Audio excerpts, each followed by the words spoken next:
I'm very pleased to see a robust attendance today. Sometimes when we have it on a weekday like this, it's a little less. So I'm very, very proud to see that people still care about the fallen workers in our community.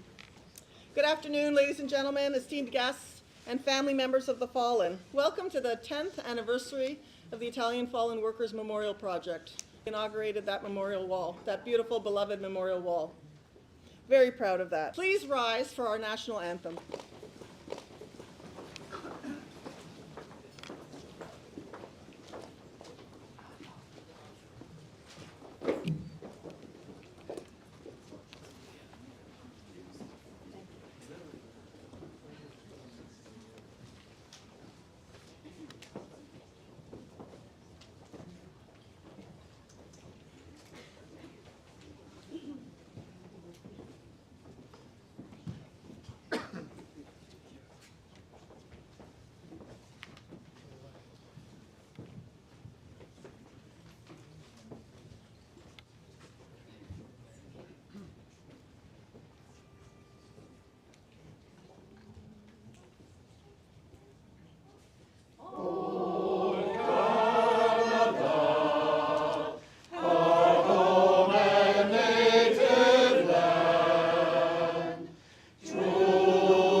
Thank you so much to Daniele Cola and Caterina Glioska and the Coro San Marco. They have been with us and supporting us from day one, and we have always appreciated it. Thank you so much.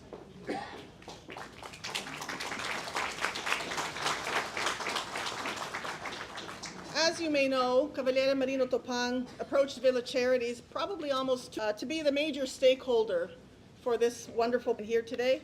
The project was accepted. 10 years have passed since we inaugurated the memorial, and 5 or 6 years more before that with all of the work. I would like to introduce the current CEO and President, Marco Di Buono of Village Charities, who is honored to say a few words, and then introduce our gracious Consul General, who has also supported our project for many years. Thank you.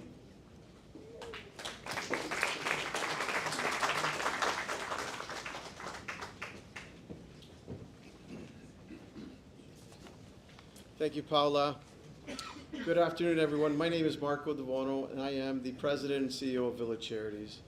I would also to our distinguished guests who are here or on their way here, community leaders and friends, the Honorable David Piccini, Minister of Labor, Immigration, Training and Skills, His Worship Stephen Del Duca, Mayor of Vaughan, the Honorable Michelle Cooper, the MPP from Eglinton Lawrence, and of course the Consul General of Toronto, Luca Zalioli. This year's gathering is especially meaningful as we mark the 10th anniversary of the Italian Fallen Workers Memorial. For a decade now, this site has stood as a place of remembrance, reflection, and collective responsibility, honoring lives lost and reminding us of the human cost behind the work that helped build this country. Village Charities has always felt a deep sense of pride and responsibility in its connection to the Italian fallen workers. On April 28, 2016, found honor for our organization, a significant moment for our community. Its importance was further affirmed in 2017 when the government of Italy awarded the project the Medaglia d'Oro al Merito Civile, recognizing not only its national significance, but the universal message it carries about dignity, labor, and human life. 10 years later, we are still extremely proud to serve as the permanent home of this memorial, safeguarding its legacy for current and future generations. Today, on the National Day of Mourning, we solemnly remember more than 1,600 Italian Canadians. Reflect on this past decade. This memorial continues to remind us of our shared responsibility to ensure safer workplaces, to honor those who came before us, and to acknowledge the lasting impact of their contributions to the social and economic fabric of our nation. Lastly, I would also like to recognize the exceptional dedication of Marino Topan, who unfortunately could not join us today, but is definitely here in spirit. Thanks to Marino, this wonderful project was brought to Village Charities, and thank you as well to Paola Breda and the entire Italian Fallen Workers Memorial Project Committee in this 10th anniversary year. Their work continues well beyond this monument, including the launch of a new website and an updated digital database to help complete and expand the memorial project. This year also marks the publication of Marino's memoir, The Voice of Labor, a personal account of his lifetime of labor activism in Canada. Together, these efforts ensure that the story, this memorial, endure. Now I would like to welcome and introduce our Consul General of Italy to Toronto, Mr. Luca Zalioli, who joins with Village Charities in proudly sponsoring this project. Thank you.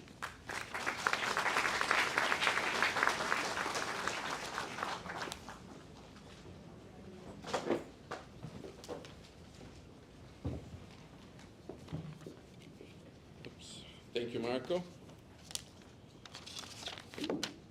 I have this microphone in my hands, so thank you. I was saying, Marco, and it's always with reverence that we gather here at this memorial, which is just close by, honoring the Italian fallen workers in Canada. And this year, as it was already reminded, this ceremony carries a special significance as we mark the 10th anniversary of the project, of the memorial, the inauguration of this very important monument.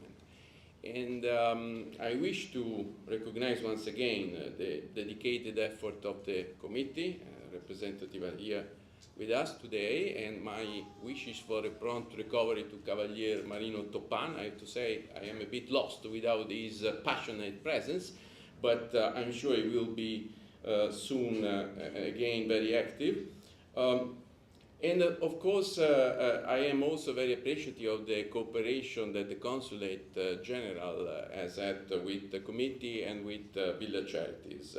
And their commitment, as it was reminded, was solemnly recognized in 2017 when the gold medal for civil valor, which is the highest honor in Italy actually, was awarded by the President of the Italian Republic precisely to the committee and the Villa Cetis for this work on the project.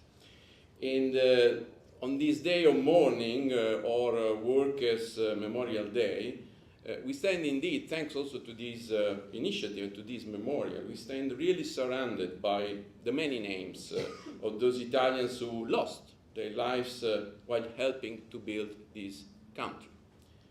And I really want to welcome the ongoing efforts to finalize the project. Thank you to Paola Breda for the incredible engagement and commitment, and including also the development of a new digital database and website. And to me, this is very important because this will make this shared memory available, accessible also to future generations. And you know that for me, younger generation, one of the priorities for the work of the consulate. Of course, this year I want also to wish also to acknowledge the important cultural initiative of the documentary Caduti, produced by TLN, Tele Latino Studios, which helps bring wider awareness to this chapter of the history of the Italian diaspora in Canada. I am encouraged by the continued support of the Italian-Canadian community, you, and partners, of course, which has brought the project close to completion. Close, but we cannot yet declare mission accomplished. And therefore, I renew my appeal to continue supporting this important initiative. The monument to the whole community and remembering the fallen is not only an act of respect, but also a reminder of the enduring importance of dignity and safety in the workplace. So thank you all for your presence and for your continued commitment and support. Thank you.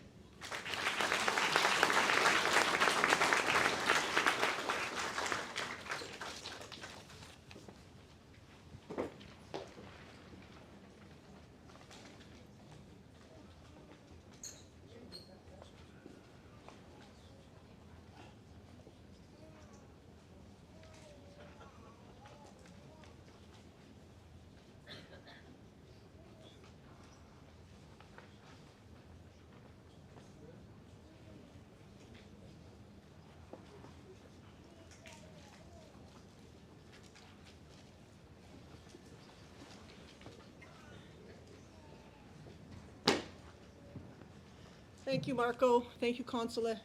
Those two gentlemen have been supporting this project for many years, and we are very, very appreciative. Oh. Is this better? Yes. Okay.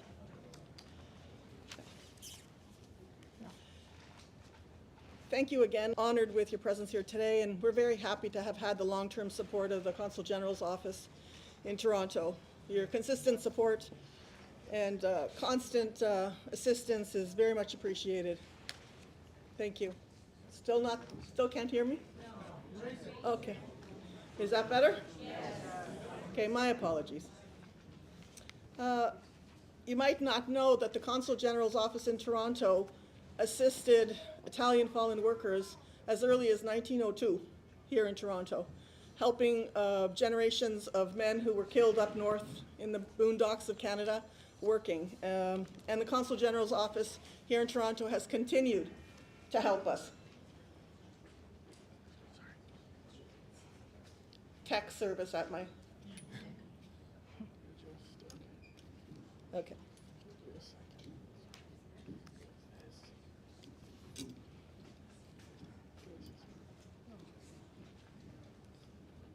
Okay, that's better? Much better. Thank you. Thank you, Marco, as well. Your stewardship of our beloved memorial wall and your constant support of the overall project will never go unnoticed. I was just about to send you an email last week to say, please make sure to take care of all of the stuff near the memorial, and I got here the other day and it was all done. So I very much appreciate it. and all of the people at Village Charities who helped make this memorial and this project continue. Welcome to all of you, and welcome especially to the fallen workers' families. We thank you for attending today on the 10th anniversary of our inauguration. As you know, our leader, Cavaliere Marino Tupang, is not present today. Although he really wanted to be here, he is unfortunately resting at home, convalescing and under the weather. However, that hasn't stopped him from instructing me on today's event, and he already has his hand on many parts of the planning for this day, starting after the last day, April 28th, 2025. He started the following morning. He has been the leader of this project since the early 2000s. Today, he's over 94 years old, almost 30 years after his official retirement. And so, he tells me at his advanced age, he's finally decided to really retire and leave this project entirely up to me and the rest of the committee going forward. I'm sure that everyone can agree that Marino leaves an incredible legacy, not only through this project, his final chapter in a lifelong legacy of labor activism here in Canada, but also through his work in well-being of Italian workers here, who suffered much. And then later, workers of other cultures too, as they join the workforce. Alongside his fellow labor leaders of the time, great Bruno Zanini, who Marino always credits as being the flame that brought about the change, members of our own committee, Eduardo Di Santo and Fortunato Rao, each who played a special role in changing life for Italian workers here in Canada. These men and many others forced changes to the legislation here in Ontario, which then forced legislation here in Canada. So this is something that the Italian community can be very proud of. As many of you remember, last year we began fundraising for the Finish the Memorial project, which Marino was so passionate about. And through our efforts and the graciousness of the Mayor of Vaughan, who's here today, Stephen Del Duca Foundation, and a great gift from UA Local 46, donated as well recently. So could we give them a round of applause? The only good thing about Marino not being here is that we will probably stay on script today.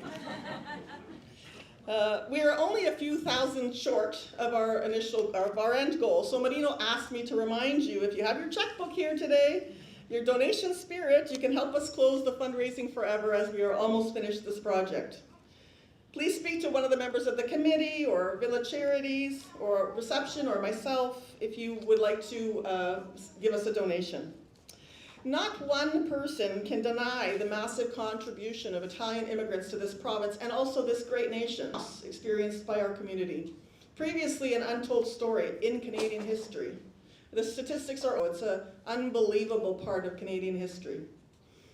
Although many think Italians arrived here after the war predominantly, that's not totally true. Italians started coming here in the 1880s and built most of the railway going through Ontario and lots of parts of Canada.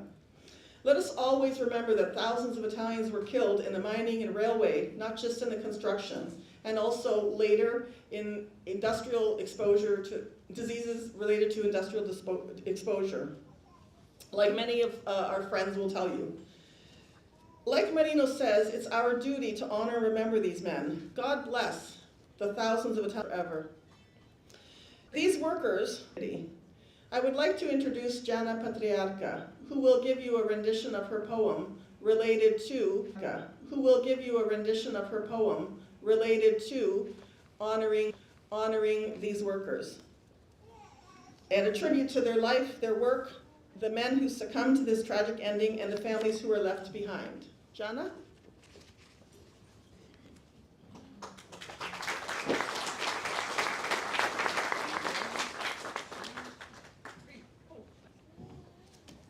Oh boy.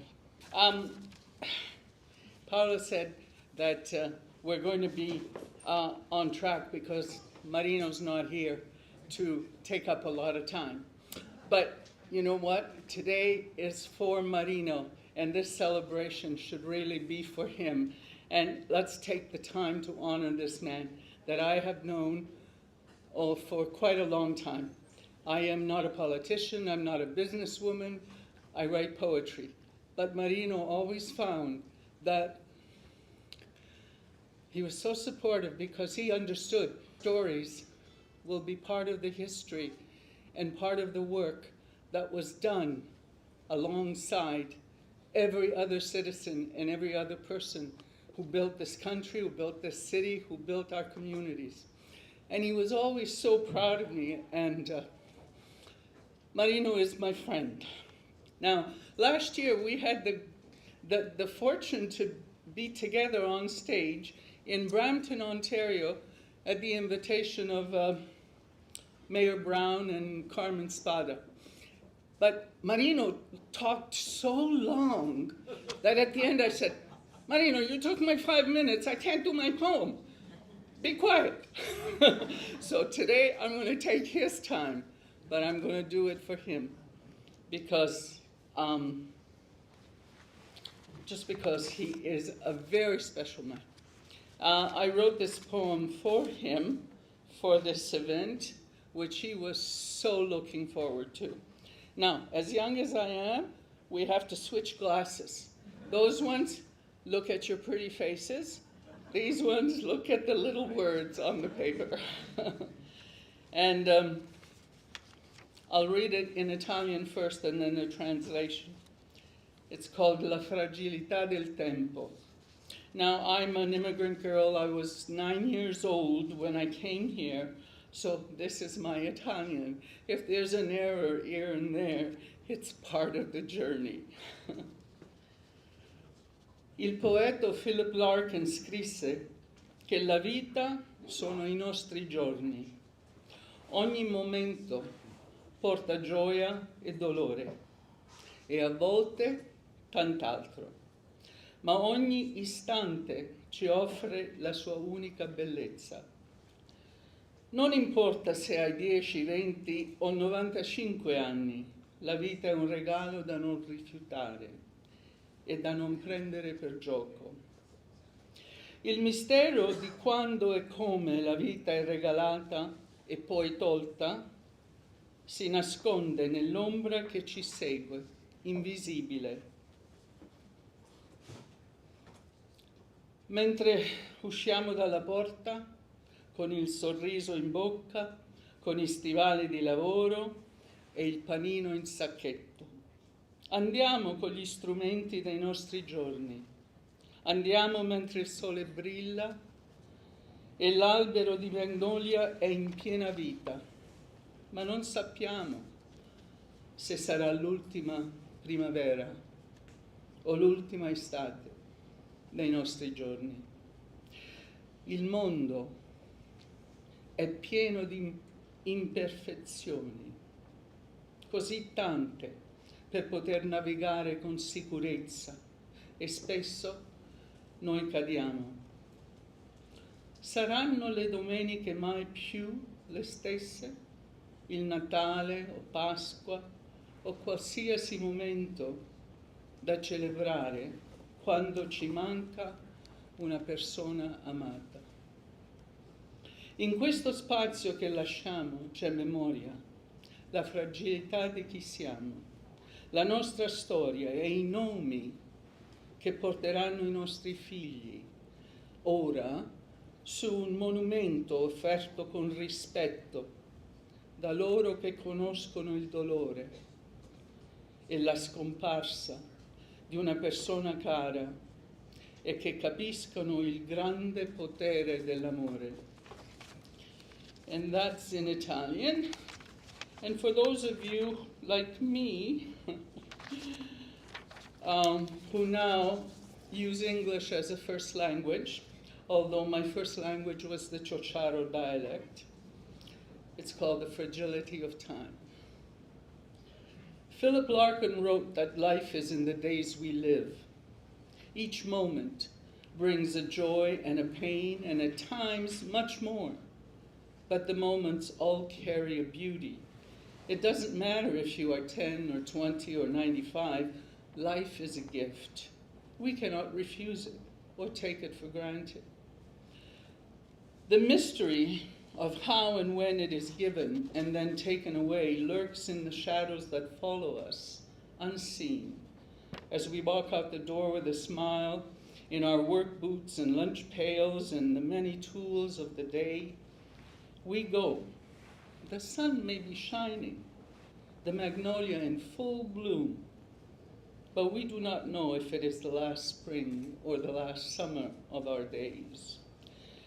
The world has many imperfections, too many to navigate and to steer safely, and often we fall. But will Sundays ever be the same again?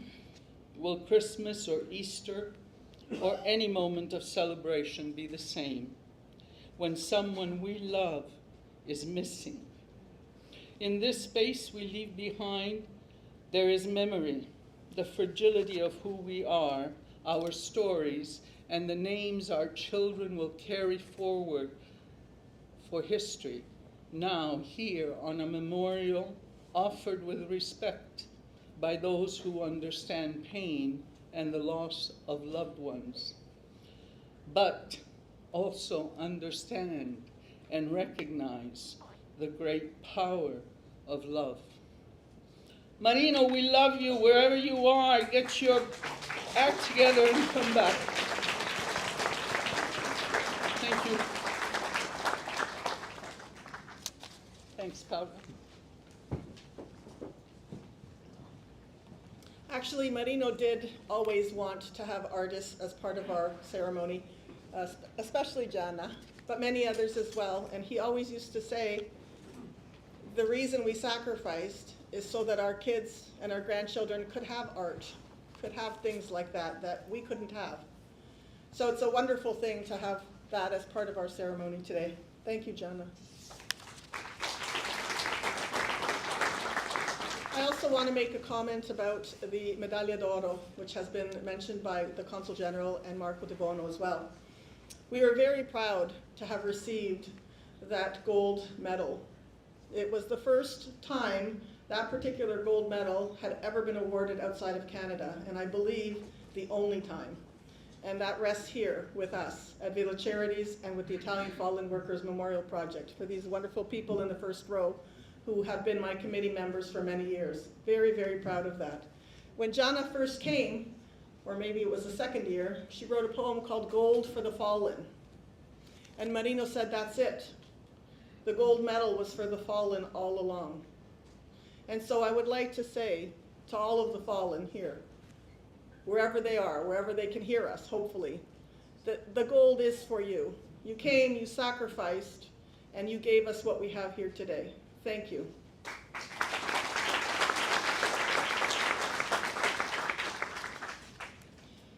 Years previous, we would have our memorial event outside at the Italian Fallen Workers Memorial Wall, but we now decide to have it inside due to the weather and so on.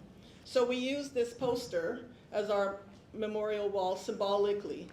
Today, Consul General and the President of the National Congress, Joseph Capiso, will be presenting a wreath at our memorial wall. So we would ask all the Cavalieri and Bersaglieri and the Army people to come stand in front of the stage for our moment of silence, and we ask the Consul General and Marco, the members of our committee, and any of the dignitaries here today to come stand at the front so that we can memorialize our fallen workers for a moment of silence.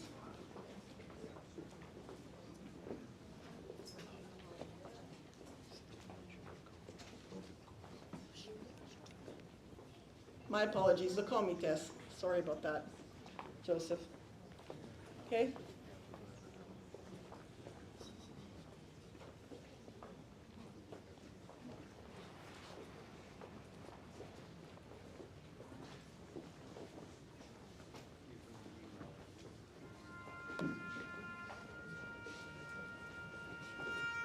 Please stand. Stand it.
Thank you. Please be Riposo. seated. Thank you.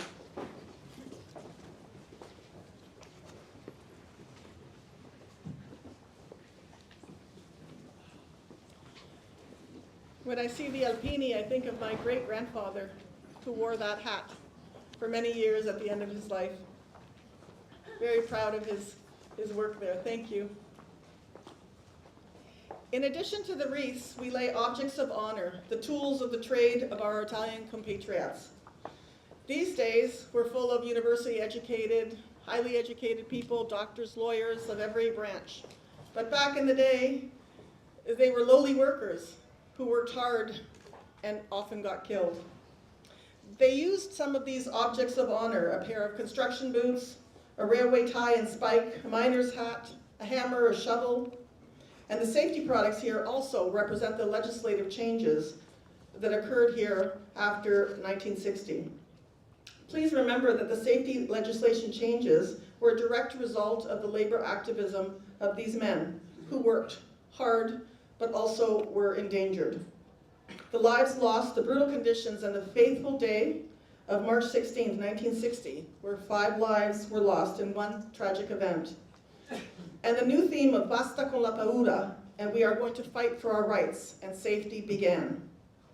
We have men like Marino Topan, Frank Colantonio, Bruno Zanini, Fortunato Rao, Eduardo Di Santo, Fulvio Florio, Matamara, and so many others to thank for the thousands of workplace legislation changes during these turbulent times. So thank you for that, and thank you for honoring them today. As you recall, last year we opened the Finish the Memorial project, and to date we have received 90% of the funds, so we are very happy. But Marino asked me to repeat again. If you have a donation, please send it along. Thank you. Over this last year, we've been working on finishing the memorial project, and in some sense, this project will never be finished. Marco asked me that question, is it ever going to be finished? And truth is, there will always be another fallen worker that we will find, new families who will connect to us, and so on. But the majority of the work has been done. The story has been told, and that will continue to unravel over the course of this year. In another sense, we have completed much of what we wanted to complete this year, and this past year too, we expect to finish the project finally. One of the projects was Marino's final memoirs, which are also for sale today. Marino and I have worked on this for several years, and it encompasses his entire life in the labor union and activism. It's a piece of Canadian labor history. Please support our cause by picking up a copy of his final memoirs and a piece of our Italian-Canadian immigration story at the end of the evening here today. Angelo Bellotto of the National Congress has also completed an incredible project called Transformations. His book is also for sale today, as is the book written by Vincenzo Pietropaolo about the late, great Senator Peter Bozza, who often supported Marino Topang as well. Used to call him the voice of labor. Here comes the voice of labor. It's a funny story that Marino always recounts when remembering Senator Peter Bozza. But you can pick up a book about this wonderful man as well here today. Please support our projects by taking a copy home if you can. Marino reminds you, or reminds me to tell you, to tell your children through these books and through this project. Tell them about the great sacrifice of Italians working in Canada from 1880 onwards and the terrible conditions they suffered and horrific tragedies they endured. Marino and I and the committee have spent this last year working very hard on the final projects for finishing the memorial. As was mentioned, we will soon have a complete full online database profiling thousands of Italian fallen workers online. It took me a while to convince Marino he wanted to rebuild the memorial all over again and add all the other thousands of names, and I told him that the young people who he really wants to get to are not going to come to the memorial. They're going to go online and see the stuff, so it needs to be there. Lillian Payano and myself will be working over the next couple of months to complete all of the verification of the thousands of additional names. Most of the work has been done, but we're just organizing it. We're also going to be working on a new book about the Italian-Canadian contribution to labor history. It was always a pet peeve of Marino's that Italians were known as strike breakers back in time. And there are some incidences of that back in the 1880s and 1910. But mostly, Italian workers attempted to make things right by a series of little strikes. They never really won, until later, until these guys started their activity in the 60s and 70s. Then they started winning a little bit more. But remember, always remember that they tried for 100 years to make changes in the laws because they recognized what was happening to their compatriots. We will be finishing that book hopefully over the course of the next few months. We have also been working with TLN Studios all year on Caduti, a very incredible documentary. It's a special film that profiles our project, some of the men who perished working here in Canada and their families, and you will see some families who survived this tragedy. You will see the first screening in a few moments. We are very grateful to TLN Studios and the amazing team at TLN Media Group who have been working together with us on this incredible project for a year. We wish to take a moment to thank some of the gang there at TLN who helped us make this possible. Aldo Di Felice, President and Managing Partner, Agatha Pezzi, Senior VP and Head of TLN, Antonella Brundo, Associate Producer, Giovanni Mirelli, Associate Producer, Francesco Pugioni, Editor, Maria Di Piero Carafa, and Marjorie Dumbrick, Production Coordinators. I hope I got everybody. But please thank them because they will help us bring this project to a bigger audience. Our work together with TLN Studios has resulted in this new and incredible documentary, which will be shown in its final form to over 2 million viewers later in the year. We are very proud of this achievement, and we know that it will help to bring this story to the wider audiences. As an expanded part of our project, we will be working with TLN as well over the next year on a couple of other documentaries. An updated version of the Hawks Hollow tragedy called Buried, a powerful exploration of a forgotten chapter in Canadian history, which tells the story of Italian-Canadian miners who lost their lives, risking workplace tragedies under the soil of Canadian cities. And then the Hawks Hollow tragedy, the tunnel that changed Toronto, a deeply moving account of Canada's deadliest underground construction disaster in March 1960, when 5 Italian immigrant workers perished under a fire when a fire flooded their tunnel with smoke and water. It actually wasn't the worst.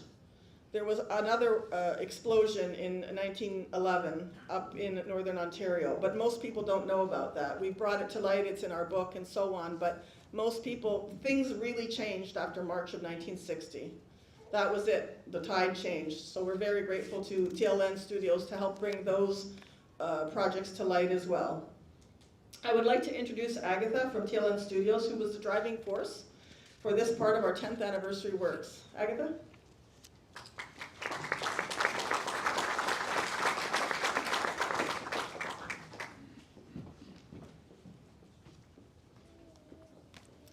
Good afternoon, everyone. A young man stands on a scaffold on a construction site just after sunrise. He looks out over the skyline he's helping to build. Like so many Italian immigrants before him, he came to Canada to work, to build a future, to feed and support his family, to create opportunities that didn't exist back home. This was the work that built our cities and built our country. Maybe someone is waiting for him at the end of the day. A wife, children, parents. He knows the work. He trusts that the site is safe. And then, in a moment, something goes wrong. Something fails. And just like that, everything changes. For his family, there is no warning. Only a call, a knock on the door, a loss that will be carried for generations. When I was a little girl, I heard stories of long days and dangerous conditions and quiet sacrifice. I didn't fully understand it then, but boy, do I do now. They remind us why we gather, why we remember, and why these stories must continue to be told. On behalf of TLN Media Group, it is an honor to be here as we commemorate the International Day of Mourning and the 10th anniversary of the Italian Fallen Workers Memorial Project. For more than 42 years, TLN has been a leading force in multicultural storytelling, bringing forward the voices and experiences of our communities so they are seen, heard, and not forgotten. Caduti, or fallen, is one of these stories. This special documentary will air nationally on TLN TV and on Mediaset Italia in the coming months. A profound thank you to Marino and Paola for ensuring these lives and legacies are forever embedded in Canada's history. And to our TLN team, thank you for your care and dedication. Together, we remain committed to honoring those who came before us. We dedicate this work to the memory of all fallen workers. Grazie e buon lavoro.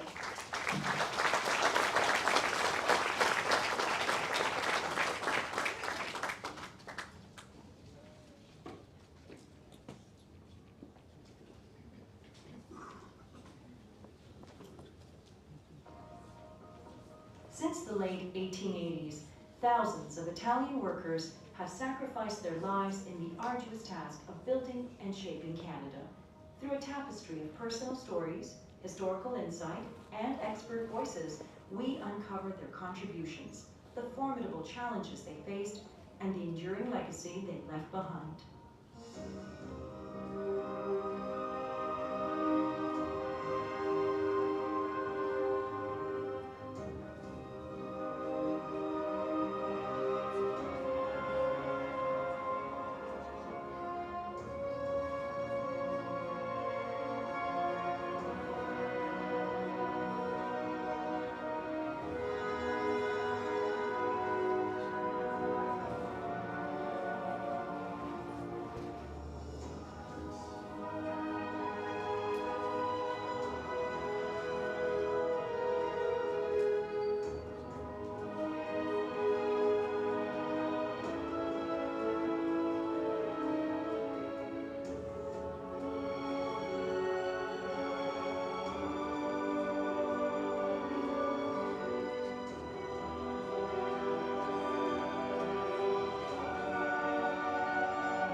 Like many Italian immigrants, Marino Topan arrived in Canada in the mid-1950s, carrying with him the promise of a better future. After years of working as a bricklayer, he found his place in the labor movement, a commitment that would define the rest of his working life. At the time, Ontario's labor laws offered little protection, and construction workers faced daily risks, where injury or even death was an ever-present reality. Le condizioni di lavoro in Canada, io avendo fatto 2 anni in Svizzera dove tutto è preciso, esatto, tutto in ordine, sono rimasto sbalordito, non credevo, era una cosa assurda. Le impalcature erano fatte con materiali improvvisati, con gli skids che usavano per caricare i mattoni. Incidenti succedevano tutti i giorni e io, dopo 5 anni di lavoro come muratore, è venuto un organizzatore dell'Unione Muratori per cercare di organizzare i muratori del settore residenziale e mi sono associato subito a lui ed ho passato il resto della mia vita lavorativa organizzando operai e predicando safety e difendendo contratti di lavoro per gli operai. Ci sono delle persone che sono venute dall'Italia col contratto e sono andate a finire in miniera, o al nord del Canada o che sia a west del Canada. Per conseguenza sono venute qui per migliorare la vita, per portare avanti la famiglia e invece hanno trovato la morte. My father was a very hard worker, friendly, gentle. I don't have a lot of memories because he was always at work, but the one memory that myself and my brothers, even though they were very young, remember him always having a package of juicy fruit gum in his pocket and coming home from work and giving us all one. He was born in Italy, of course, in Abruzzo. The town was Castel Castagna, born on January 7th, 1927. and he came to Canada in 1955 on his own, and then he followed a year later, and he was a bricklayer. It was investigated. They found everything to be cleared. He fell from 6 stories, but I guess the way he fell, he just didn't survive. We got no story about what exactly happened, you know. The date was May 16, 1967. I was 15, and I was at school. Coming home from school, I went by the neighbor's house at the corner, and she called me in and said, I have your brothers here. Your mom had to go to the hospital because they called and said he was in an accident. I said, okay. So I picked up my brothers, who were 3 and 4, and I went home. So it was around 3:30, 4 o'clock, I guess, and waited and waited. I started calling hospitals, but nothing. I didn't get any information. Finally, I see a car drive up. It was my cousin. He had gone to pick my mom up at the hospital. And I went out to meet them, and my mom just hugged me and said, "You don't have a father anymore."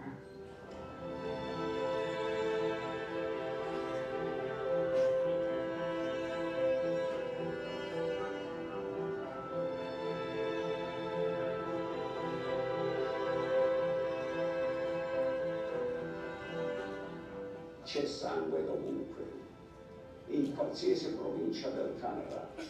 E noi italiani, nel mia opinione, abbiamo pagato il più caro prezzo di ogni altra comunità, perché hanno fatto, guarda, sulla costruzione qui abbiamo avuto molti italiani che hanno perso la vita nella costruzione e nell'industria.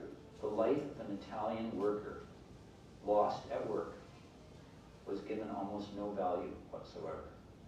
And it was, of course, even worse in the generations prior. It seemed like these were expendable people. They were all just Italians. My uncle just touched my heart from as a child. He just was very loving and embracing and compassionate and concerned, even without expression.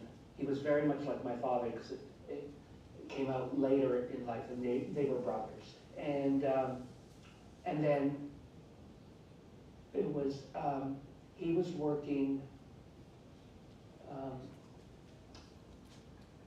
it was on Highway 5, which is Dundas, off Highway 6, going up towards 12, going into Waterdown, working on a bridge, and someone, from what we gathered, broke the barrier, and he was crossing, hit him, and he died. He died. He was hit on the, I believe the accident was on the 6th of October, 1964, and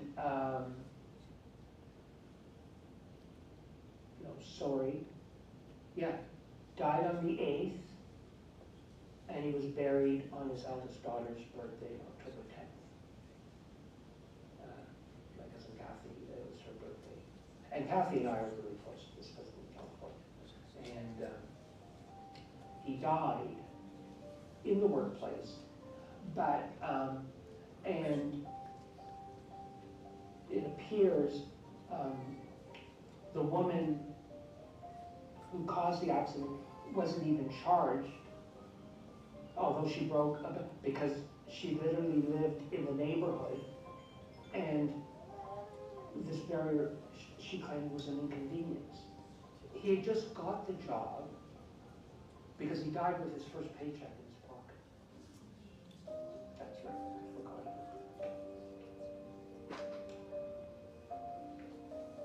That my aunt couldn't cash.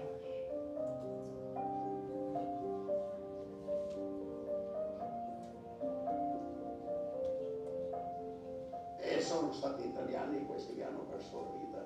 Sulla ferrovia non ne parliamo. Questi poveri operai che lavoravano non vedevano una città, che hanno fatto la ferrovia fino a Vancouver, nelle montagne dispersi, non vedevano né città, né paese, né comunità, erano nelle bosche lì, gallerie e via di seguito, dove dormivano nelle boxcar e nell'inverno, possiamo dire, era durissimo. Naturalmente la CPR preferiva gli operai italiani perché gli operai italiani erano considerati i più bravi, obbedienti, gelosi sul lavoro, non dicevano mai di no, se gli mandavano qualsiasi lavoro andavano, anche se era pericoloso. The first article of the Constitution is not about,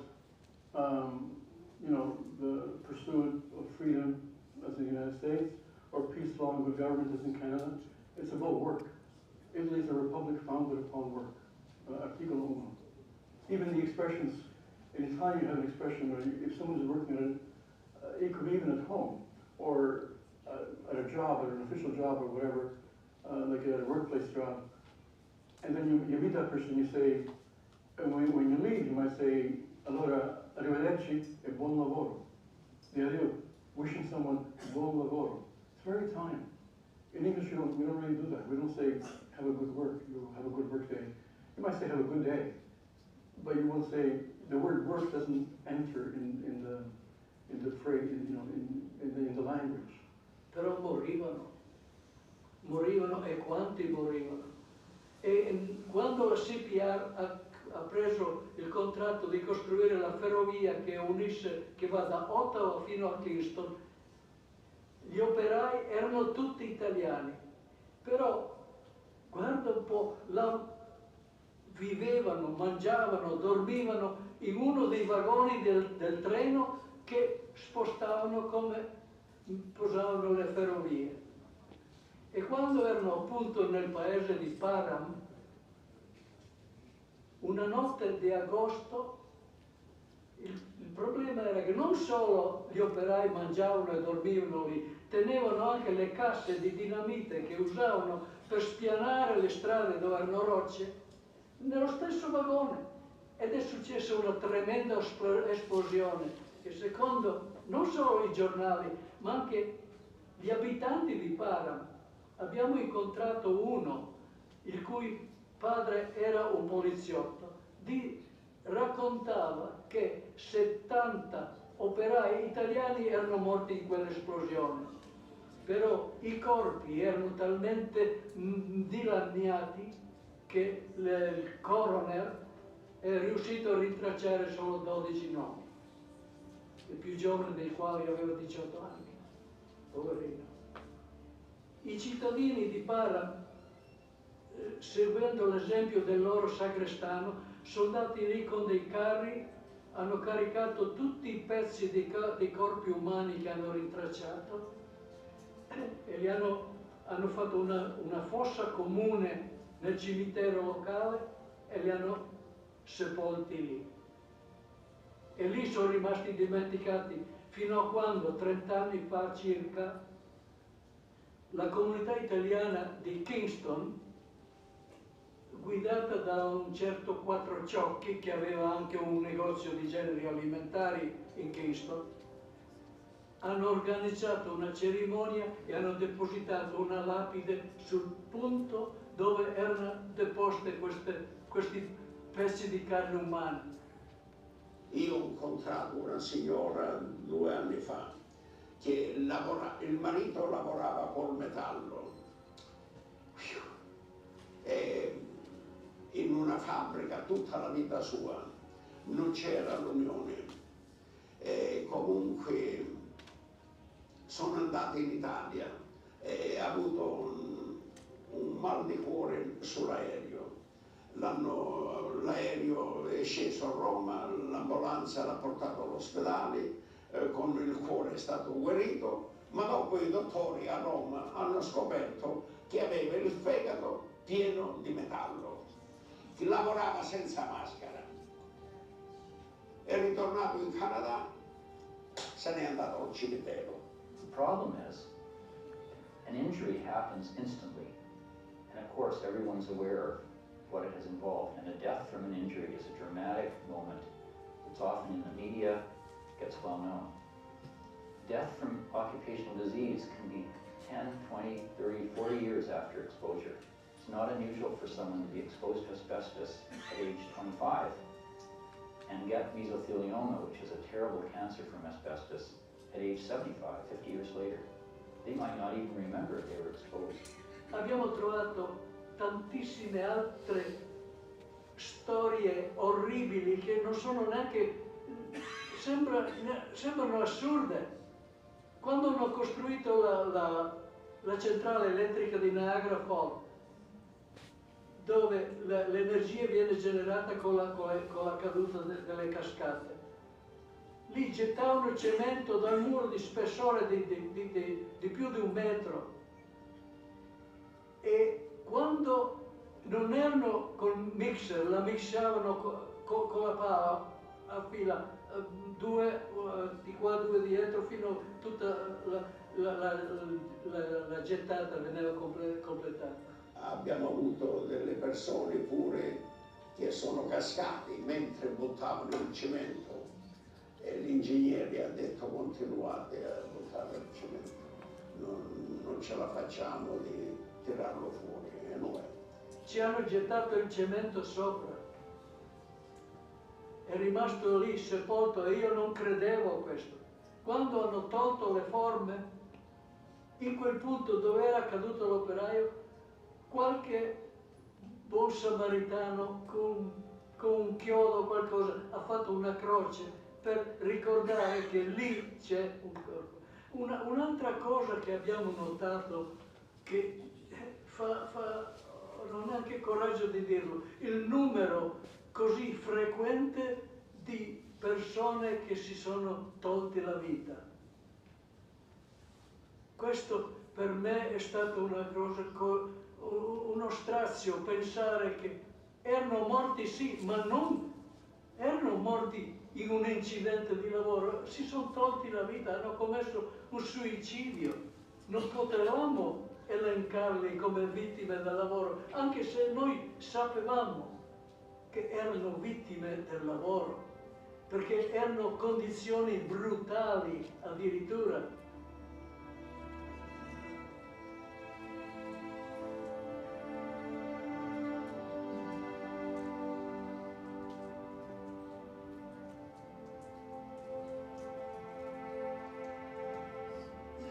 Era un disastro.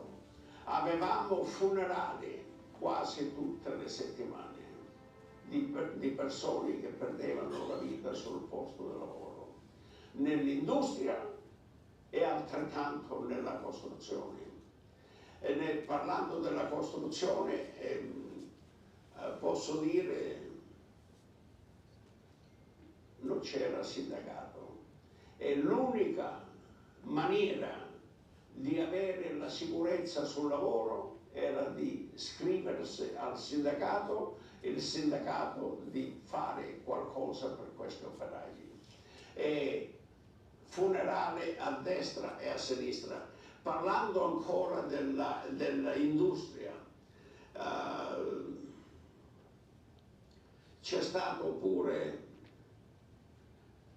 altre fabbriche che hanno perso la vita questi operai e altri che sono rimasti feriti per tutta la vita, altri operai che non hanno potuto ritornare sul posto di lavoro. Per conseguenza la sicurezza allora era zero. Non esistevano condizioni di lavoro. Io avevo 2 anni di esperienza in Svizzera, dove i sindacati erano lì per essere sicuri che tutto era, controllavano loro il lavoro. Io mi sono rivolto ai sindacati qui, volevo iscrivermi ai sindacati qui. No, non c'era posto, avevano troppi disoccupati anche loro. Allora, noi, gli italiani che erano considerati strike breaker, abbiamo creato le nostre unioni qui. E sono andato fuori uno che, nato qui, figlio di un muratore, faceva un muratore anche lui, diventato organizzatore dell'unione dei muratori, è venuto a trovarmi sul lavoro e dice: io avrei bisogno di uno che sa parlare un po' di inglese ma che sa parlare italiano per organizzare. E io ho accolto subito. E lì per lì ho lasciato il lavoro e sono diventato organizer. Poi l'Unione Internazionale dei Muratori mi ha assunto per organizzarli e lì è stato più progresso. Ma nel 60 le cose andavano molto male qui. Gli incidenti erano tanti, la disoccupazione era brutale. Io sono stato sempre contrario allo sfruttamento.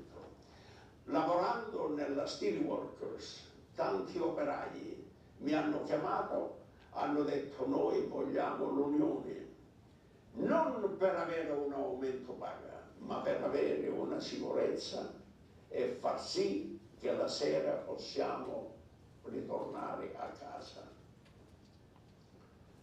E mi hanno detto se tu vieni nella fabbrica dove noi lavoriamo, che noi te lo diciamo in voce, tu non ci credi, il disastro che c'è. E abbiamo persone che vanno sotto compensation, che si feriscono e sono fuori del lavoro, e persone che vanno all'ospedale. Perché? Abbiamo le crew, o non legano il ferro giusto, il ferro viene giù, 2 o 3 operai partono. E era un disastro, non una sola fabbrica di ferro, ma diverse fabbriche di ferro. E sono stato in una fabbrica di ferro. Loro camminavano sul ferro, avevano il pavimento in disordine, ferro a destra, ferro a sinistra, loro per andare a qualsiasi posto, il gabinetto o che sia, lunch room, dove era che loro facevano le colazioni a mezzogiorno, o che sia 10 minuti che avevano di riposo, di prendere un caffè sul ferro. Nessuno metteva il piede sul pavimento. E io ho detto, ma qui è una trappola. Sicuro che ogni settimana avete persone o all'ospedale o che sia al cimitero. Pasquale Allegrezza, Giovanni Giambattista Carrillo, Giovanni Fusillo, Alessandro Mantella, Guido Mantella. These are the names of the 5 men that died on the night of March 17, 1960, in the tragedy at Hoggs Hollow. They were young men who sought to build a new life for themselves in Canada. They left behind families, wives, children. Since that terrible night, their story has galvanized the community and driven workers to assert their rights. Quando morivano 1 o anche 2, ma quando sono morti 4 o 5, questa è stata la goccia che ha fatto traboccare il secchio. Ora basta, enough is enough. Ed abbiamo cominciato lo sciopero e siamo proprio contenti e fieri e riconoscenti degli italiani che hanno ascoltato il nostro appello, il nostro invito. Nel 1960 ci fu un orribile incidente a Hoggs Hollow, sotto il Don stavano scavando un tunnel e crollò e morirono 5 giovani italiani. Il ministro della giustizia di allora fece una proforma di inchiesta e disse no, le regole sono state rispettate, quindi è stato un incidente. Il coroner, che è il medico legale, fortunatamente disse no, non è stato un incidente, qui c'è una responsabilità del datore di lavoro e il sistema non funziona e non c'è stata nessuna prevenzione. E allora il primo ministro di allora, il premier, che si chiamava Leslie Frost, capì che bisognava cambiare musica e infatti nominò una Royal Commission, una commissione d'inchiesta reale. E la commissione d'inchiesta fece, nelle sue conclusioni principali, fece che il sistema non dà protezione perché non c'è health and safety, la sicurezza sul lavoro non esiste. Secondo, tutto il sistema che è sbagliato e non esiste la verifica degli incidenti, perché gli ispettori del lavoro chiamavano il datore di lavoro, veniamo a vedere lì, e sì, pulite tutto, e niente succedeva. E quindi quello fu il cambiamento proprio, che cambiò, che è stato per il beneficio di tutti i lavoratori e della società canadese. We can have a powerful, strong economy, but we can also have a safe and healthy workplace. Those are not in contradiction. Io portavo gli operai alla riunione ogni mese, che erano tutti fiacchi, non andavano a queste riunioni che c'era del sindacato ogni mese. Io andavo e allora ho portato sempre altri con me. Facevano un contratto di lavoro e gli ho detto: ragazzi, il contratto non è buono, dobbiamo ottenere di più. Siamo andati a questa riunione e io mi ho alzato, ho detto: noi meritiamo di più perché il lavoro che facciamo è pericoloso e non siamo compensati giustamente. Mi hanno detto: tu sei fuori ordine, se danno. Gli operai gli hanno detto: no, lascialo parlare. Allora ho parlato, abbiamo votato su quel contratto, è stato rifiutato, rigettato. Tanti hanno detto che avevano bisogno, dice: perché non abbiamo avuto il contratto, altrimenti avevamo l'aumento oggi. E io ho detto: signori, se non ce lottiamo non abbiamo niente. Quelli dell'Unione hanno detto: tu vieni nel comitato con noi. E sono andato con loro, ben volentieri. Io ho fatto diversi cambiamenti nella fabbrica in favore degli operai. Io vengo dall'Abruzzo, ma dal sud dell'Italia erano lavoratori agricoli che avevano lavorato sempre per in Italia si chiama padrone, e non avevano il senso del sindacato oppure delle lotte della classe. E quindi per loro era molto difficile dire dobbiamo metterci insieme, perché dentro di loro diceva: ma cosa ci sta dicendo? Io c'ho il problema mio che non posso, perdo la casa, non posso dare da mangiare ai miei figli. E finalmente dal 68 al 73, finalmente a marzo riuscimmo, dopo che centinaia e centinaia di riunioni, molte nel mio appartamento dove vivevo, ognuno voleva raccontare la sua storia, che era umanamente comprensibile, e finalmente organizzammo una grande riunione a Convocation Hall all'Università di Toronto con migliaia di operai che venivano, e quindi in quella sera cambiò la percezione di come bisognava operare per avanzare i diritti dei lavoratori infortunati. Io fui eletto deputato nel 75 e come tu sai nel sistema parlamentare c'è il governo e poi l'opposizione, c'è un critico di ogni ministero, e il leader del mio partito, che era Steven Lewis, mi disse: guarda, il compito tuo è questo, di portare avanti la lotta per gli operai infortunati, quindi sarai il critico del Workers' Compensation Board. Il problema delle nostre vittime del lavoro rimaneva e io non trovavo pace, mi sembrava una cosa ingiusta che i nomi delle nostre vittime del lavoro venissero così ignorati da tutti. Bisognava fare qualche cosa. E quando ho raggiunto l'età di pensionamento, 65 anni, mi sono dedicato, questo è stato nel 94, e mi sono messo subito all'opera, ha formato un comitato e ho parlato con il console generale, il console Gianni Bardini ha invitato il leader della comunità italiana in questa sala qui a Colombo Center, spiegando il progetto che Marino Topano voleva presentare. Io ricordo quando abbiamo avuto la prima riunione parlando di questo memorial al Colombo Center, la comunità ha risposto, dice abbiamo bisogno di un memorial di onorari, quelli che hanno perso la vita e non sono più qui con noi.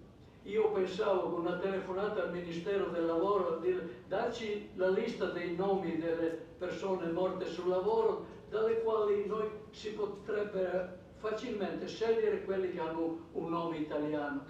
La risposta ha detto no, non possiamo, la Privacy Act non ci permette, a meno che non abbiamo l'autorizzazione delle famiglie delle vittime.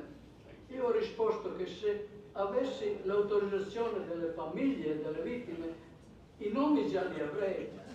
Perciò ho dovuto arrangiarmi un modo, cominciando a sfogliare i giornali, ho trovato diversi nomi sui giornali e ho messo manifestini in tutte le chiese, abbiamo messo annunci sui giornali, alla radio e già abbiamo cominciato anche a bussare a porte di contrattori che conoscevamo e tutti hanno cominciato a fare delle donazioni per costruire il nostro memoriale e chi aveva perso un congiunto ci mandava il nome e i particolari, la data di nascita e la data di nome.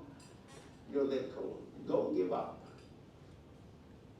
ci vuole tempo a tutto, Roma non è stata fabbricata in un giorno, ancora stanno lavorando per fare Roma migliore. E gli ho detto qui ci vuole del tempo e dobbiamo avere la pazienza, non so, e ho calmato Marino diverse volte. Poi a un certo punto non sapevo più trovare i nomi. Ho ricevuto una telefonata dalla figlia di uno dei contrattori che aveva fatto una bella offerta in denaro. Voleva sapere qualcosa di più di questo progetto. Allora l'ho incontrato, questa signora si chiama Paola Breda, e ho spiegato il mio progetto e lei è stata entusiasta e l'ho accolta, sembra che sia stato la mano del cielo per conto mio, perché se non veniva lei il memoriale non si faceva, però da quando ha cominciato lei è diventata parte della mia squadra. I nomi, dato che lei è nata qui all'università, sa maneggiare il computer in un modo incredibile, i nomi si trovava e le offerte, lei aveva tanti nomi di contatti, possibili contatti, le offerte venivano. I first met Marino in a coffee shop, and he had in his hands a binder that was full of duct tape held together, falling apart. And I thought to myself, stilo italiano, you know, Italian immigrant style, because he would not even replace the binder. But he spent several hours leafing through the pages, telling me each man's story. And I thought to myself, being a university educated in history, Canadian history, I thought to myself that he was holding a piece of Canadian history in his hands, and he didn't know. So I knew I had to get involved in the project from that moment on. I began doing the research for the fallen workers by looking through online databases of death certificates, for example, in Ontario. And all I had to do really was find a location where I knew Italian workers were injured, in the steel mills in Hamilton, for example, or in the mining communities like Timmins. And all I had to do was pick a couple of years and go through the death certificates, and there they all were, one after another. I felt it was a very difficult project to do, especially initially, because But when I found the death certificates and I knew it was an injured worker, I had to look up, and I had to find newspapers that corroborated the fact that it was a workplace death. And when I started finding and reading the newspapers, I was just overcome. I remember one day reading about a man named Tony, and he had to walk over a 2x6 over a vat of boiling tar, and he fell in. He was killed, boiled alive. And there were other stories like that. When we went to Niagara and we heard the men were encapsulated in cement, and the concrete trucks just kept pouring over them. When we heard of the stories of families who would say to us, you know, my father was just doing some asphalt and he was killed, you know. When we were building the memorial, we were there overseeing the construction, and there was a laborer there. I'll never forget. He said to me, he could hardly speak English, and he spoke some very southern dialect that I didn't really understand most of what he said, but he came and asked me, this man, what are you doing here? What are we building? And so Marino jumped in quickly to tell him what the memorial was all about. And he started crying. He said, my father was killed in a workplace accident. I can't believe today I'm working on the memorial. So Paola Brede ha fatto un gol mondiale sul memoriale, ha fatto molto. I had heard from a friend that they were working on this memorial wall, and I thought, well, I'd like to get my father's name put on there. And I called, and luckily enough, I was in time to have his name put on there. And shortly after, I got a message, I think from Marino, if I knew how to use the computer. And I said, yeah, I think so. He says, because maybe we could use your help. And so after that, he put me in contact with Paula, and there we are. We worked together for quite a few years, actually, and it's been wonderful. It's been a nice experience, a very good experience. It means a lot to us to see his name there. It's almost like you're going to the cemetery, because, you know, it's the memory's there. It's there. He's everywhere. So he's still here in memories, you know. Le cose hanno cominciato ad andare bene perché quando io mi sono rivolto a un contrattore che conoscevo già perché era stato membro del governo provinciale, era avvocato, e il padre era morto in un incidente di lavoro che faceva parte lui all'unione dove ero io. Il nome era Gio Cordiano e il padre si chiamava Vittorio. E sono andato lì con la mia proposta, ho detto, signor Cordiano, io ho bisogno del suo aiuto perché dobbiamo fare un memoriale. E allora ci ho spiegato cosa, ha detto, non solo ti aiuto, lo costruisco io il memoriale. E difatti così è stato. Marino approached me and asked me to raise some money for the memorial. And I said, well, how much do you need? And he said, we need about $200,000. This is my recollection at the time. And I said, well, how much do you have? And he said, about $45,000 at the time. And I said, well, let's think about this. By the time you raise the rest of the money, a long time is going to go by before we get this thing built. So I'll tell you what, why don't we put our minds to it, and I'll see if I can build this memorial through my company, and we'll contribute the the effort that goes with it. And he said, well, would you do that? And I said, of course I would do that. My father was a fallen worker, and I think honoring him is the most important thing we could do. Not just him, but the thousands of others that are fallen workers as well. Però erano sempre tantissime spese da trovare. E abbiamo trovato un contrattore che ha fatto le colonne, sono 10 colonne, una per ogni 10 anni, andando a ritroso, cominciando dal 1800 e tanto o dai primi del 1900, per ogni 10 anni abbiamo messo i nomi di quelli che erano morti entro quei 10 anni lì. E del 28 aprile del 2016, se non erro, abbiamo inaugurato il nostro memoriale. È stata una cerimonia fantastica. It was a proud day when we announced the opening. It made me feel like there was a connection between myself and my father, and in fact all of that, you know, that generation. Proud moment for me, proud moment I'm sure for everyone in the audience to see the unveiling of that memorial. La reazione fu naturalmente, c'era stata questa grande campagna di ricerca dei nomi, anche sulla stampa, si parlava, quindi c'era un'aspettativa, però nessuno si rendeva conto della immane mole di persone che erano morte e come erano morti. But there were all these families of the workers who were there, the widows, the children, and there were some of them were in tears, some of them were very moved, some of them were. I remember some of them touching the memorial and tracing the name of their loved one. I thought that was extremely moving. It was something long overdue. It was a piece of history that had not been written yet.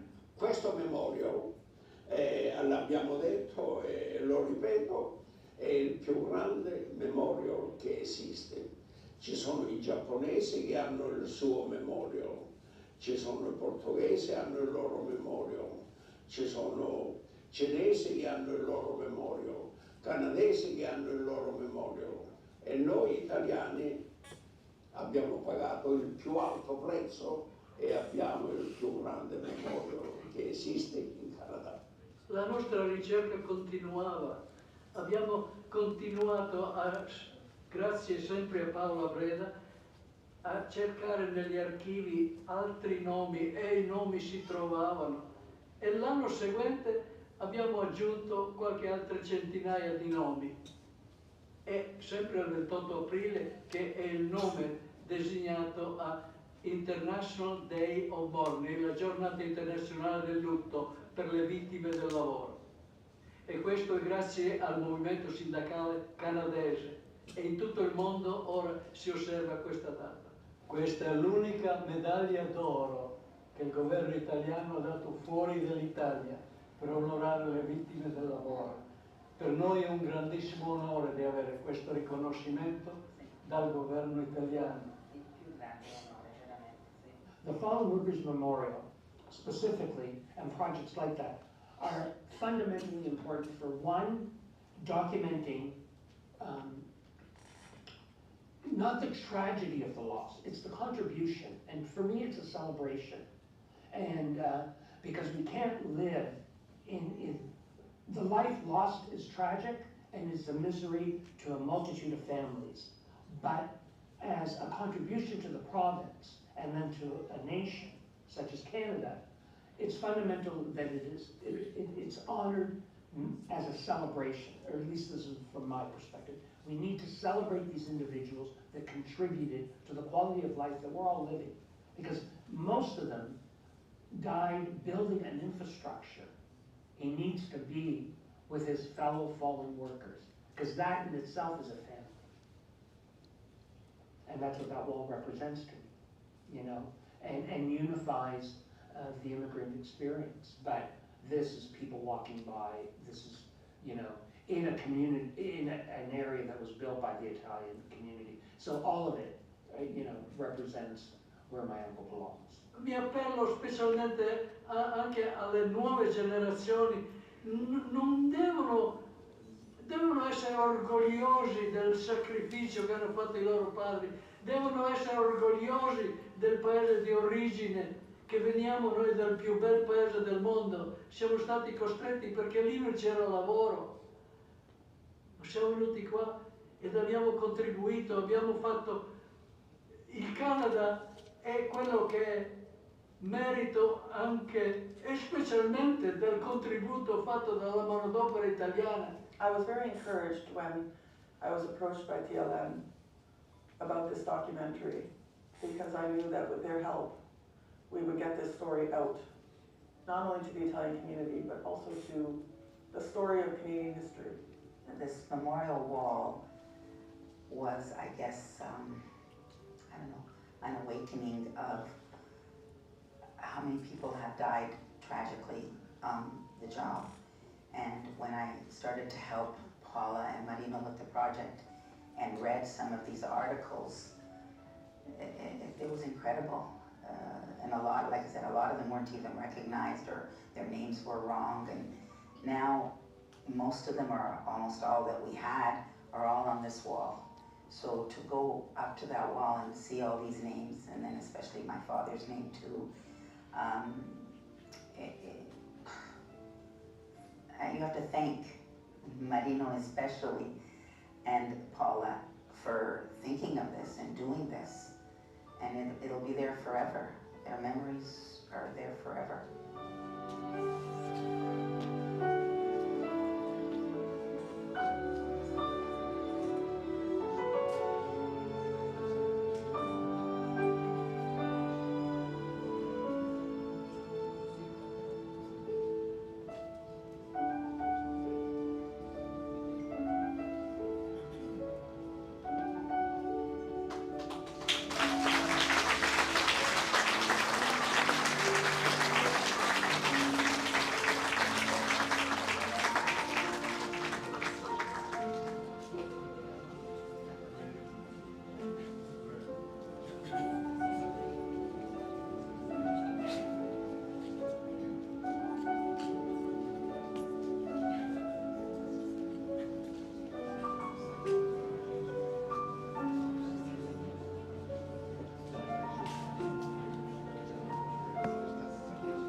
If we could get the lights, someone? Thanks.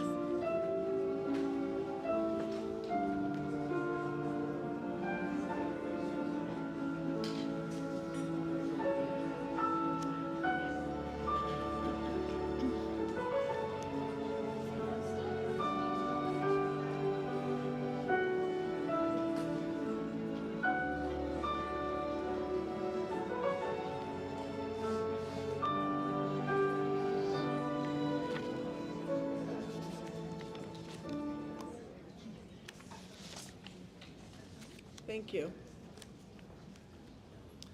While that documentary depicted the tragedy that was part of our immigration history, it was also a deep reflection of our experience, and one that brings to light in yet another format the darkest part of Italian-Canadian immigration history that befell many in our community over the century of immigration to Canada. In the words of Vincenzo Pietropaulo, he wrote in one of his books, "Everyone knew an injured or fallen worker in our community." And it was really time to recognize that, because it's true, we all knew. And now the story is out, and hopefully through this documentary will continue to be out there in the community, in the broader community, so that people will know.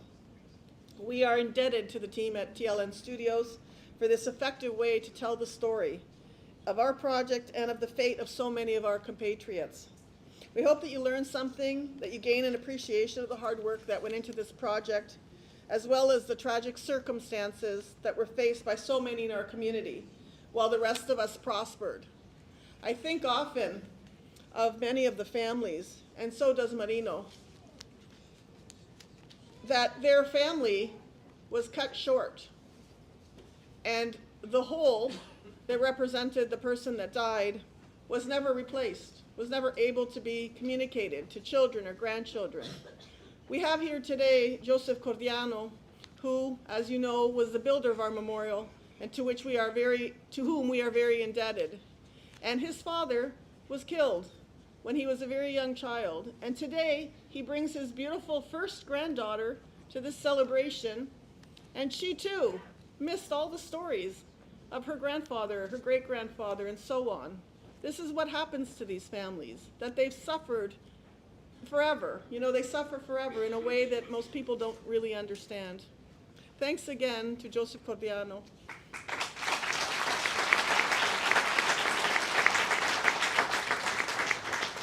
As always, we gratefully acknowledge all of the dignitaries who help us bring light to this project. We would like to introduce the Honorable David Piccini, the Minister of Labor, who would like to say a few words, followed by His Worship Mayor Del Duca, who has been a great supporter from day one when he brought his father to the first memorial, I believe. And finally, Michaela DiMarco, Chief of Staff for Vince Gasparo, MP for Eglinton Lawrence, and also James Pasternak, let's see if I get this right, Councillor for Ward 6, who also, I believe, left a wonderful wreath at the memorial, and Michelle Cooper, all of whom would like to say a few words. Thank you.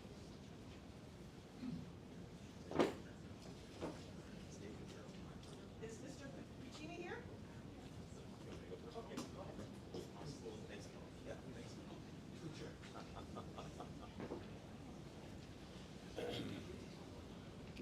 Well, good afternoon. I'm deeply honored. I'm deeply honored to be here this afternoon, to be back here this afternoon at the annual gathering, the annual anniversary of the Italian Fallen Workers Memorial, and it's fantastic to see such an incredible turnout. I just wanted to begin by saying, Paula, to you, of course, and to Marino, who we all hope recovers fully and recovers quickly so that we can all see him again soon, and to the entire team alongside TLN. That was a very, very powerful documentary to witness here this afternoon. Very difficult to watch. And I know right at the very end, in the description of what we had just witnessed, one of the lines was, "It's an open wound." And I think of the families who are here today who lost a loved one on the job, whether it was decades ago or more recently, as is being mentioned, like Joe Cordiano, who lost his father, and so many others who are here today, and many, many, many others, hundreds of others who are not with us in person, but we are with them in spirit today on this deeply difficult day for so many. I can remember the actual day in 2016, and I know there are many in the room who were here that day, not unlike the weather we've had this spring. It was cold and it was rainy, but there was a great degree of warmth and community spirit here that day, and pride on the part of Marino, Paula, and you, and everyone else who's helped to make this happen. And I know I've told this story from this podium before. If you'll just bear with me for a very quick second.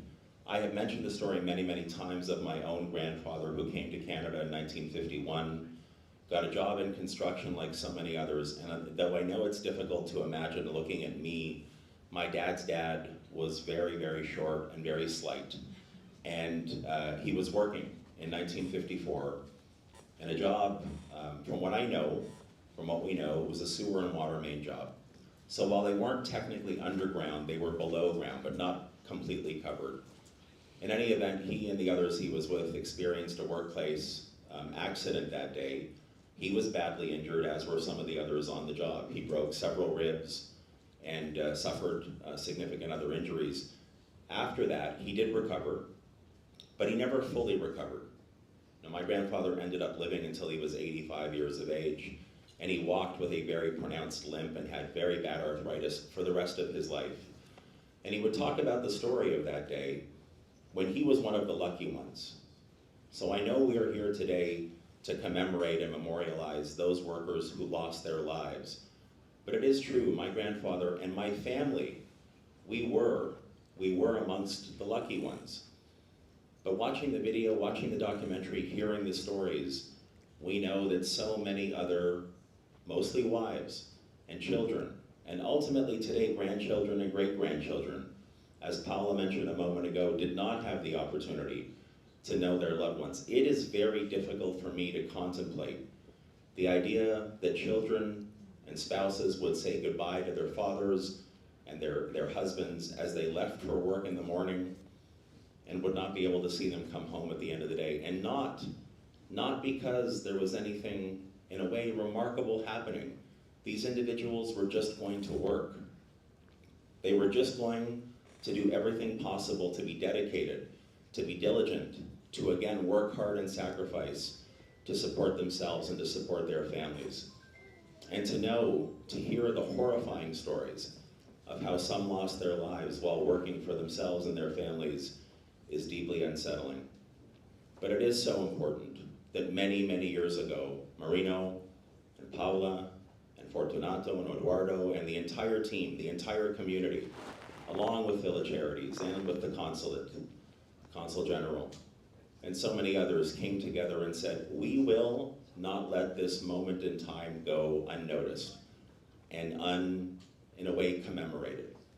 We will gather our resources, we will collaborate, and we will make sure that forever and ever, future generations have the opportunity to know about the sacrifice. And to me, that is the most important thing, the enduring legacy of what those individuals did for each and every one of us. And that's why, on behalf of myself and my family and the city of Vaughan, I am so proud to come to this event every single year, to see the same faces and many, many new ones, to know of people who learn of these stories, these compelling stories, to see the new documentary, and to hear about the incredible progress that's being made with respect to the Italian Fallen Workers Memorial. So Paula, I want to thank you, and through you, please extend my best wishes to Marino. And I know that Paula has mentioned several times today that the fundraising efforts are very close to closing the gap, if I can put it that way. So today I wanted to announce that through the City of Vaughan's Spirit of Generosity initiative, we will, Paula, finish closing the gap for you. So, I don't know what the exact amount is, but if Paula, you and Marino let us know, we will make sure that you receive the funds in short order before May the 1st, because I can't give it to you after May the 1st this year. And I don't want you to have to wait until next year. But we, from the City of Vaughan, will finish off the fundraising initiative because we want this legacy to continue to be commemorated and to be honored, and those who lost their lives to truly, truly, truly never be forgotten. Thank you very much for everything that all of you did.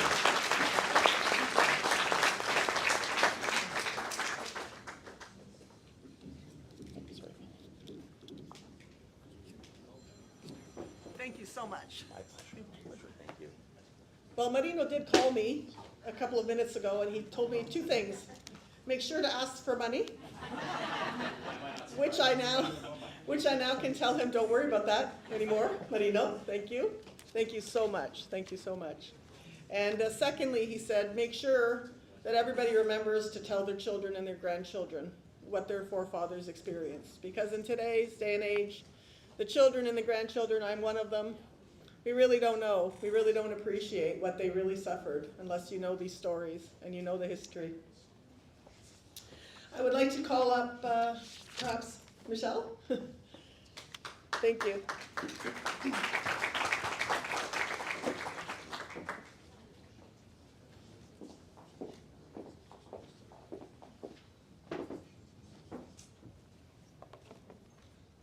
Hello, everyone. Good afternoon. I am really deeply honored to be here as your member of Provincial Parliament for the riding of Eglinton Lawrence and representative of Premier Doug Ford. I know my colleagues David Puccini and Minister Lecce I did speak to earlier, and they really wanted to be here with all of you today. I know that our government is working very hard. I'm just gonna move this, make it a little bit easier here. I want to thank you, Paula and Marino. This is a really beautiful tribute wall and memorial, and it's so beautiful that it is here at Columbus Center, because this really is the heart of Italian culture in the riding of Eglinton Lawrence and in Toronto. So thank you for what you've done here.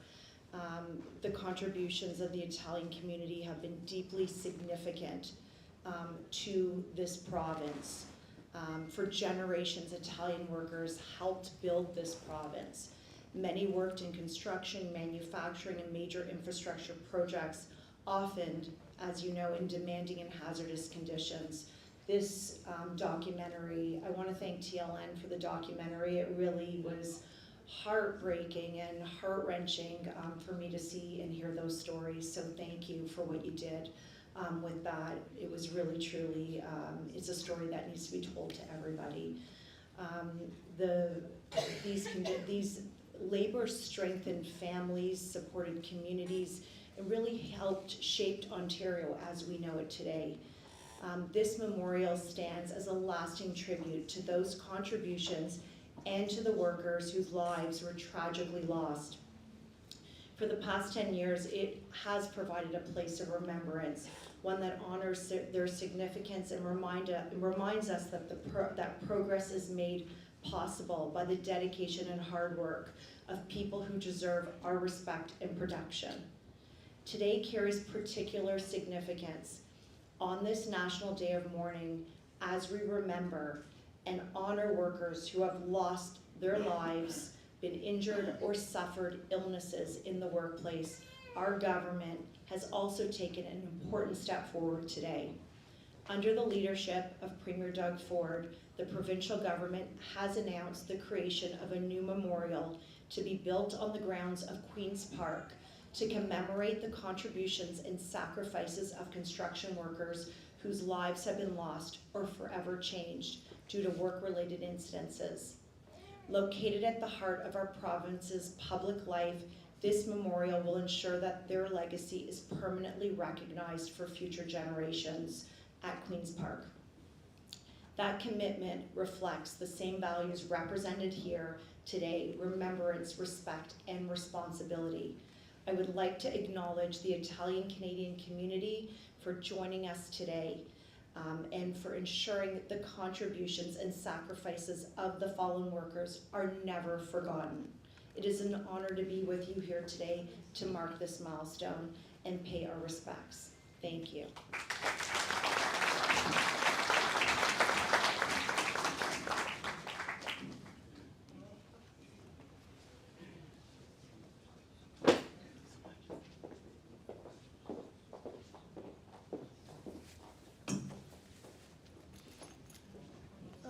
I believe James Pasternak is here somewhere. Oh, come on up.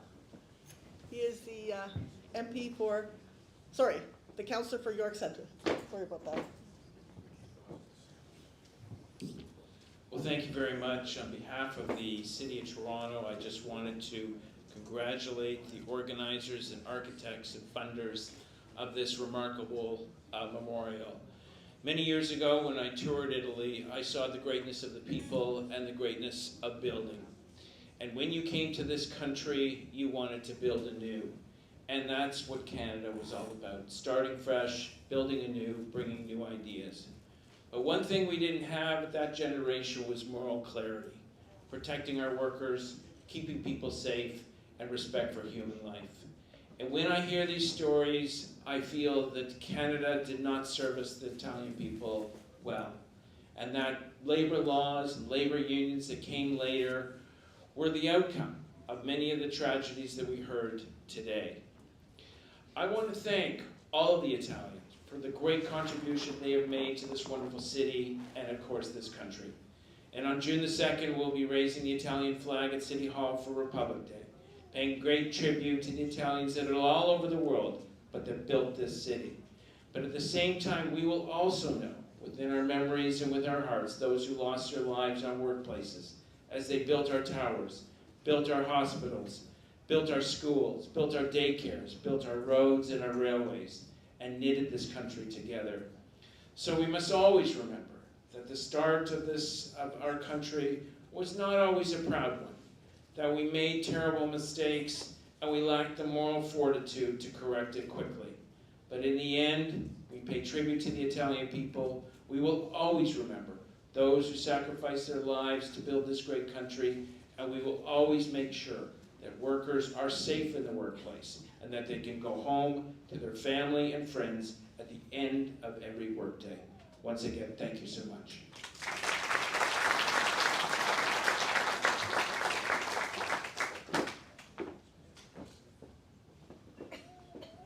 I'd like to call up Michaela from Vince Gasparo's office to say a few words. Thank you. I'm sharing this message on behalf of Vince Gasparo, the Member of Parliament for this riding of Eglinton Lawrence. As the Member of Parliament for Eglinton Lawrence, I am honored to share this message on the landmark occasion of the 10th anniversary of the Italian Fallen Worker Memorial Project. As someone who comes from an immigrant family, this moment carries deep personal meaning. My grandparents arrived in Canada with very little, but through sacrifice, resilience, and unwavering commitment to hard work, they build a new life for their family and future generations. Their story is shared by so many Italians who came to this country with hope and determination, and through sheer grit, helped build the strong and prosperous Canada we call home today. Like many of their peers, they worked in physically demanding and often dangerous conditions, where safety standards were not always what they should have been. They witnessed firsthand the risk workers faced and knew individuals who tragically lost their lives on the job site. This memorial stands as a powerful reminder of that legacy, but also of the sacred cost that too many workers have paid. It honors those who tragically lost their lives in the workplace, individuals who went to work each day to provide for their families and support their communities. We must ensure that their names are not just etched in stone, but held in our collective conscience. Because of my parliamentary duties, I regret that I am unable to be with you in person. Please know that I'm with you in spirit as you gather to reflect, remember, and renew our shared commitment to the dignity of labor and the necessity of safer workplaces for all. Thank you for continuing to preserve this important legacy and for bringing the community together in remembrance. Vince Gasparro, Member of Parliament for Eglinton Lawrence. Thank you. I believe Judy Scro's assistant would like to come up and say a word. Judy has been part of our support group since the beginning, actually since before the beginning. When Marino did his first memorial to fallen workers at his union, she was there. That was maybe 20 years ago. And she has supported us ever since. I believe she's in Parliament. She is. Because Parliament is... they're in session. They're in session. So she was unable to send her regrets, but has provided us with a wonderful gift. Thank you. Thank you so much, Paula. It makes me so happy to be here to celebrate this this milestone on behalf of Judy, the Member of Parliament for Humber River Black Creek, who unfortunately couldn't be here today because she is sitting in the House in Ottawa. But she did send me with a message, short but sweet. So on this National Day of Mourning, we honor the memory of Italian immigrant workers who lost their lives building Canada and contributing so much to our communities. For 10 years, the Italian Fallen Workers Memorial has stood as a place of remembrance, reflection, and respect, made possible through the vision, dedication, and perseverance of Marino Topan and the Italian Fallen Workers Memorial Project and the committee. This memorial reminds us that every day workers' lives matter and that sacrifices of the past must guide our commitment to dignity, safety, and justice for all workers. With gratitude and deep respect, we recognize this important milestone and all those who have worked to ensure these stories are never forgotten. Con riconoscenza e rispetto ricordiamo coloro che non saranno mai dimenticati. Thank you all. Thank you, Paul, and please give our best to Marina. Thank you so much. Thank you very much. You're welcome.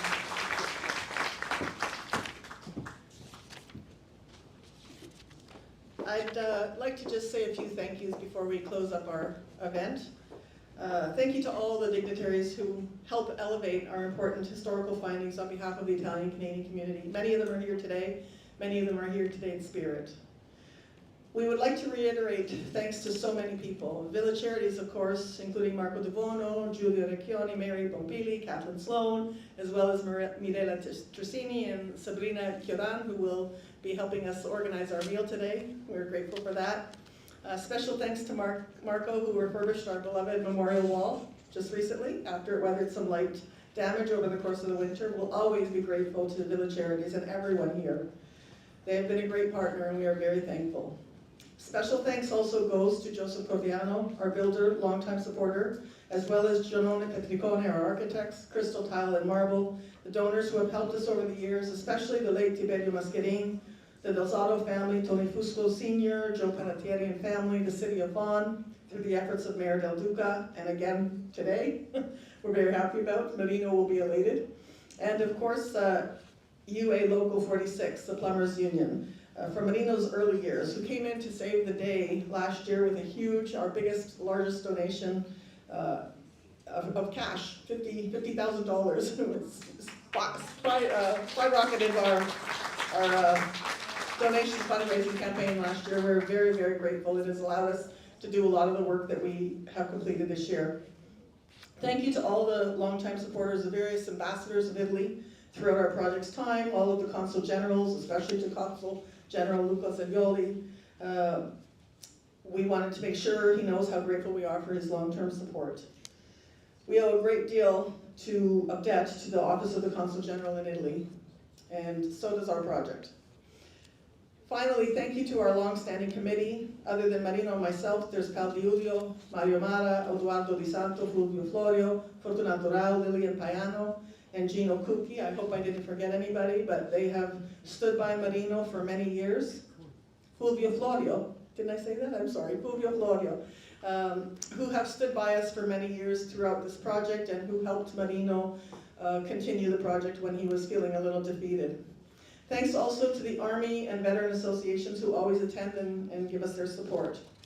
And again, Marino reminded me to tell you about the money, but I don't have to do that anymore. We are very grateful again.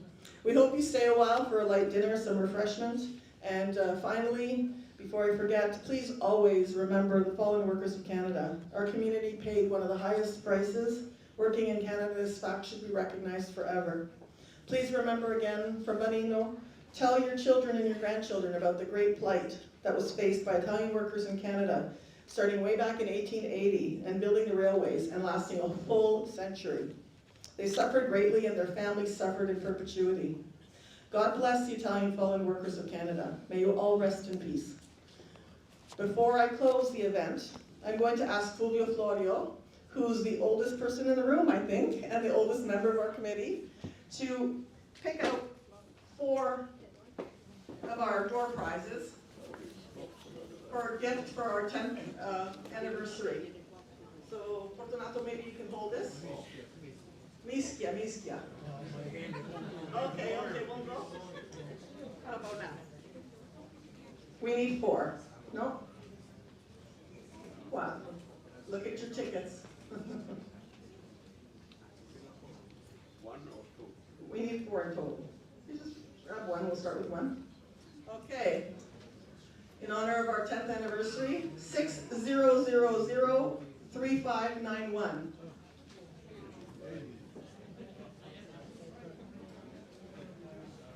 Anybody? 3591? This is Marino's new memoirs that outline his life in the construction field. Okay? 3 more?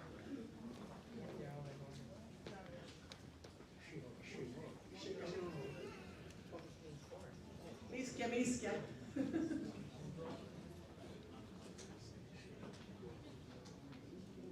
Okay? 3568 is the end of that. Who's got that? 3568. 60003568. Anybody? Right here. Where? Okay. Here's t-shirts. One of the Fallen Workers Memorial and one of the Canuti. Yes. Thank you. And one other one is 3582.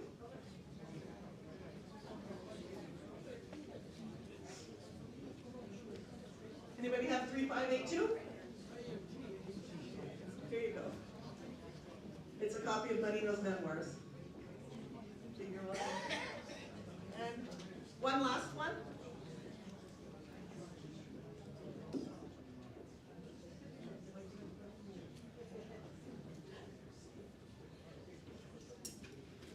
Okay. 3583. 3577.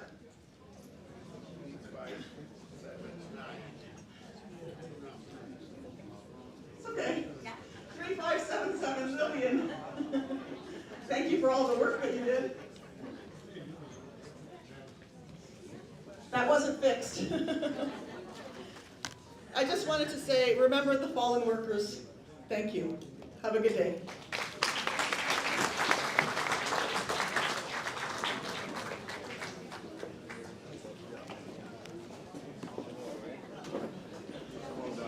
I'm sorry, I think I called you the national. I'm so sorry. Thank you.